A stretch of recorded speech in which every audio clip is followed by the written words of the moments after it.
അപ്പോൾ നമ്മളിപ്പോൾ ദഹ്റാനിലോട്ട് വന്നതാണ് കേട്ടോ. അവിടെ ഒരു എക്സിബിഷൻ നടക്കുന്നുണ്ട്, നമ്മുടെ ഐക്യൻ്റെ ഒക്കെ അടുത്തായിട്ട് കേട്ടോ.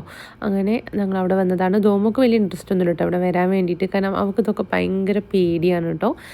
നമുക്കാണ് ഈ ചാറ്റിൽ കോട്ട എനിക്ക് ഭയങ്കര ഇഷ്ടമാണ് കേട്ടോ. പക്ഷേ എന്നെ ഒരാളായതുകൊണ്ട് മാത്രം അതിലൊന്നും കയറിയില്ല കേട്ടോ. പിന്നെ ഈ ഒരു തോണിയിൽ ആകെ ഒരാൾ മാത്രമേ ഉള്ളൂ കേട്ടോ. ഇവിടെ ഈ ഒരാളാണെങ്കിലും അവരത് ഓപ്പറേറ്റ് ചെയ്ത് കൊടുക്കും. നമ്മുടെ നാട്ടിലാണെങ്കിൽ അത് ഫില്ലാവാൻ വേണ്ടി അവർ വെയിറ്റ് ചെയ്യുമല്ലോ.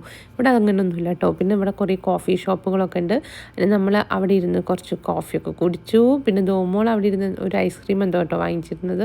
അതൊക്കെ കഴിഞ്ഞിട്ട് പിന്നെ ഞങ്ങൾ ഇതുപോലെ എല്ലാത്തിലും കുറേ കുട്ടികളൊക്കെ കയറുന്നുണ്ട്. ധോമോളോട് കുറേ കയറാനൊക്കെ പറഞ്ഞു കേട്ടോ. ആൾക്ക് ഇതൊക്കെ ഭയങ്കര പേടിയാണ്.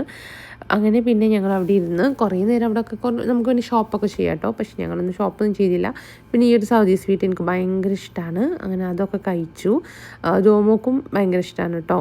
അങ്ങനെ അതൊക്കെ കഴിച്ചതിന് ശേഷം പിന്നെ നല്ലൊരു മിൻറ്റിട്ടൊരു നമ്മളെ സുലൈമാനിയും കൂടി കുടിച്ചു.